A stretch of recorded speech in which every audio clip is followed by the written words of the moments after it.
swearing in of the new ನಾಳೆ 4 ಗಂಟೆಗೆ ನಮ್ಮ ವರಿಷ್ಠರು ಬರ್ತಾ ಇದ್ದಾರೆ. ಇಬ್ಬರು ಜನಸಂಖ್ಯೆಗಳು ಇನ್ಚಾರ್ಜು ಮತ್ತು ಅಡ್ಮಿನಿಸ್ಟ್ರೇಟರ್ ವೇಣುಗೋಪಾಲ್ ಅವರು, ಸಂದೀಪ್ ಸುಬ್ರಿ ಮತ್ತು ಕೆಲ ಸೆಕ್ರೆಟರಿ ಬರ್ತಾರೆ. ಆಗ ನಾವು ನಮ್ಮ ಪಕ್ಷದ ಶಾಸಕರ ಪಕ್ಷದ ಸಭೆಯನ್ನು ಮಾಡ್ತೀವಿ. ಸೊ ಅದಾದಮೇಲೆ ಏನು ತೀರ್ಮಾನ ದೇವಿಗೆ ಅವ್ರು ತಿಳಿಸ್ಬೇಕಾಗ್ತದೆ. ಆಮೇಲೆ ತೀರ್ಮಾನ ಮತ್ತೆ ಕಂಟಿನ್ಯೂ ಆಗ್ತದೆ.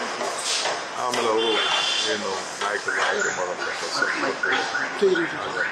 ಸರ್, ಇವತ್ತು ವೇಣುಗೋಪಾಲ್ ಮತ್ತು ಖರ್ಗೆ ಅವರು ಭೇಟಿಯಾಗಿದೆ. ರಾಜ್ಯಸಭಾದ ಏನೋ ಚರ್ಚೆ ಆಯಿತು. ಯಾವುದು ಇದೆಲ್ಲ ರಾಜ್ಯಸಭಾದೆಲ್ಲ ನಮ್ಮ ಜವಾಬ್ದಾರಿ ಅಲ್ಲ. ಚರ್ಚೆ ಅಭಿಪ್ರಾಯ ಕೇಳ್ತಾರೆ. ಅದನ್ನು ಖಂಡಿತ ನಾವು ಮಾತಾಡ್ತೀವಿ. ಅದನ್ನು ಅವ್ರಿಗೆ ಬಿಟ್ಟಿದ್ದು ವಿಚಾರಗಳು ಅವತ್ತು ಮಾತಾಡಿದ್ವಿ. ಫಸ್ಟ್ ಏನು ಮಾತಾಡಿದ್ವಿ ಅದನ್ನು ಅವರೇ ವೇಣುಗೋಪಾಲ ಮಾತಾಡಿದ್ವಿ.